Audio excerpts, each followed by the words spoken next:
میرے دوستو، انسان کو کل عقل بھی مل جائے تو پھر بھی اللہ کی حکمت کا وہ احاطہ نہیں کر سکتا۔ رب کریم کو زیادہ پتہ ہے کہ ہمارے لیے کون سی چیز بہتر ہے اور کون سی چیز ہمارے لیے نقصان کا باعث ہے۔ اللہ تبارک و تعالی کی حکمت یہ چاہتی ہے کہ میرے بندے پریشان نہ ہوں۔ رب یہ چاہتا ہے کہ میرے بندے کسی جگہ پہ بھی دقت اور پریشانی کا شکار نہ ہو۔ تو اللہ تبارک و تعالی نے راہ اعتدال اختیار کرنے کا حکم ارشاد فرمایا کہ تم اعتدال کے رستوں پہ چلو، معتدل زندگی گزارو، افراط و تفریط سے بچو۔ آج جس معاشرے میں ہم وقت گزار رہے ہیں، اس معاشرے میں ہم اس بات کو سمجھنے سے قاصر ہیں کہ اصل ہمارا مسئلہ کیا ہے۔ ہمارا اصل جو مسئلہ ہے اس کی شناخت ہمیں کیسے ہوگی اور ہم پھر اس تک رسائی کس انداز میں حاصل کر پائیں۔ ہم ہمیشہ اپنی آمدن بڑھانے کے چکر میں رہتے ہیں، ایک کام اور شروع کر لیں، پارٹ ٹائم جاب شروع کر لیں، کوئی سائیڈ بزنس اس کا آغاز کر لیں۔ ہماری جو دوڑ لگی ہوئی ہے وہ لگی ہے کام بڑھانے میں، آمدن بڑھانے میں، حالانکہ اسلام ہمیں یہ کہتا ہے کہ تو آمدن بڑھانے کے چکر میں نہ پڑ، اصل بات یہ ہے کہ تو اپنے خرچے کنٹرول کر۔ تنگ انسان وہ نہیں ہوتا جس کی آمدن تھوڑی ہوتی ہے۔ یہ توجہ کیجیے گا میری بات، یہ قیمتی بات ہے اور گفتگو ساری کا لب لباب ہے۔ تنگ بندہ وہ نہیں ہوتا جس کی آمدن تھوڑی ہوتی ہے، اصل پریشان وہ ہوتا ہے جس کے خرچے زیادہ ہوتے ہیں۔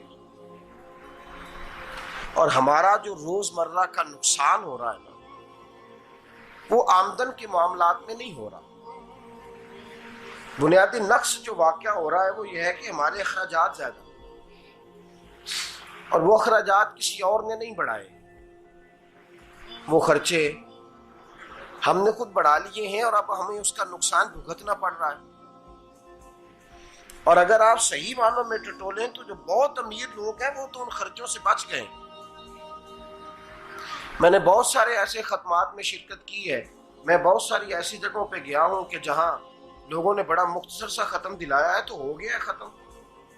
ختم کے معاملے میں کب کسی نے پابندی لگائی ہے کہ اس میں 200 آدمی شریک ہوگا تو تب یہ سال ثواب صحیح ہو سکے گا؟ کون کہتا ہے؟ یا شادی کے موقع پر اگر سارے بہن بھائیوں کو نہ بلایا گیا تو میری شادی پایہ تکمیل تک نہیں پہنچے گی، اس میں برکت نہیں ہوگی، یہ کس نے فتویٰ دیا ہے؟ معتدل زندگی کا اسلام حکم دیتا ہے۔ میں پڑھ رہا تھا کہ ایک بہت بڑا صدر ہے، غالباً سوڈان کے صدر کی بات ہو رہی تھی، تو اپنے بیٹے کی بارات لے کے گیا تو 4 لوگ گئے ہیں بارات اور 15 لوگوں کا اس نے اہتمام کیا اپنے گھر میں کھانا کھانے کا۔ تو کیا شادی ہو گئی کہ رک گئی؟ تو بھئی راگ الاپنا اس بات کا کہ بڑی پریشانی ہے، کوئی سائیڈ بزنس شروع کیا جائے فلان جگہ فلان جگہ فلان جگہ، تو اصل معاملہ یہ ہے کہ پہلے ایک بندہ کماتا ہے تو پھر بھی گھر ہی چلتا ہے، پھر بڑا بیٹا ساتھ شامل ہوتا ہے تو پھر بھی گھر ہی چلتا ہے، پھر منجلا بیٹا شامل ہوتا ہے تو پھر بھی گھر ہی چلتا ہے۔ جو رونا دادا جی رویا کرتے تھے کہ بڑی مصیبت ہے، بڑی مشکل ہے، گاؤں میں رہ اکیلے ہوتے تھے اور وہ 5 بچوں کو اور 4 بچیوں کو وہ پالتے تھے، تو جو وہاں پریشانی تھی وہی آج پریشانی شہر میں آ کر پڑھ لکھ کر موٹی تنخواہ لے کر وہی پریشانی ہمیں ہے۔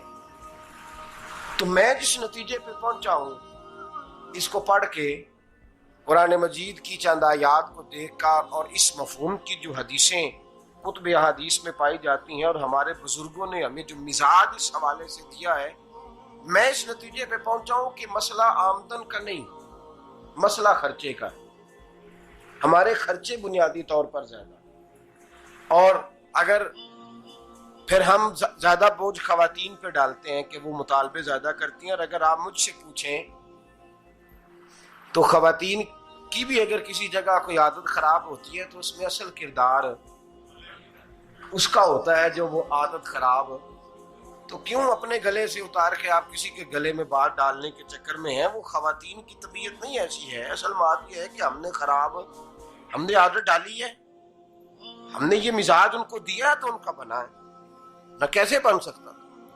تو اعتدال جب تک زندگی میں نہیں ہوتا، پانی پیاس بجھاتا ہے لیکن ایک گلاس ہی ہو تو پیاس بجھاتا ہے، بالٹی کو منہ کو لگائے گا تو کپڑے بھگو دے گا اس کے. حالانکہ پانی بری چیز کا نام نعمت ہے نا بہت بڑی اللہ کی، لیکن پیالے میں ہی اچھا لگتا ہے. کوئی مٹکا منہ کو لگائے گا تو تانگ ہوگا، پیالہ ہی بہتر ہے اس کے لیے. تو میرے دوست، مٹکے سے بھی بعض اوقات کام چل جاتا ہے، لیکن اگر کوئی کہے نہیں مجھے دریا ہی چاہیے تو اس کا تو گھر بہ جائے گا، سارا گھر بہ جائے گا اس کا. ہمیں دریا قابو کرنے کا موڈ بنایا ہوا ہے تو اس سے گھر بہا کرتے ہیں، اس سے گھر بنا نہیں کرتے. گھر پیالے سے پانی پینے سے بنتا ہے. اگر تو دریا پہ قبضہ کرنے کا موڈ بنائے گا تو گھر بنے گا نہیں، گھر بہ جائے گا. آگ نہ ہو تو کھانا پک نہیں سکتا، لیکن ہلکی آنچ سے کھانا پکتا ہے. اور اگر آنچ تیز کر دی جائے تو جی قرینے قیاس بات کر رہا ہوں، میں عقل سے ماورا نہیں کر رہا. قرینے قیاس سمجھانے کے لیے مثالیں دے رہا ہوں. ہلکی آنچ پہ کھانا پک جاتا ہے اور آگ تیز ہو تو کھانا جل جاتا ہے. تو کھانا اتنی دیر کھانے کے قابل رہتا ہے جب تک وہ ہلکی آنچ پہ پکتا ہے. تو جتنی مرضی تو کہتا ہے نہیں میرا گزارے نہیں، آگ تیز ہونی چاہیے، تو میاں جل جائے گا، جل جائے گا. ہوا نہ ملے تو سانس نہیں آتی، ٹھیک ہے؟ آکسیجن نہ ہو تو سانس، ہوا نہ چلے تو گزارا نہیں ہوتا. لیکن اگر تیز جلے نا، اگر تیز چلے تو آندھی اور طوفان بن جائے تو چھتیں گرا دیتی ہے، جانیں لے لیتی ہے. ہم ہیں طوفان کے چکر میں، ہم ہیں دریا کے چکر میں، ہم ہیں بڑے لاؤ کے چکر میں. تو میاں ہلکی آنچ ہی اچھی ہے، یاد رکھ. اور ایک گلاس پانی کا اعتدال سے ملتا رہے تو وہی ملتا رہے، ضرورت کے وقت وہی بہتر ہے. تو پورے دریا پہ قبضہ کرنے کا پروگرام نہ بنا، تانگ ہو جائے گا. اور میرے عزیز یاد رکھ، ہوا سانس لینے کے مطابق ملے تو وہی اچھی ہے، جو سانس بند کرنے پہ آ جائے وہ ہوا اچھی. ہم نے چکر چلا لیا ہے کہ زیادہ پیسہ، راتوں رات پیسہ، لمبا پیسہ، یہ پلاٹ بھی میرا، وہ پلاٹ بھی میرا، گجرانوالا بھی، گجرات بھی، لالا موسیٰ کھاری اور پنڈی تک جہاں میں جاؤں میرے نام کی تختیاں لگی ہوئی ہونی چاہیے. اسلام منع کرتا ہے.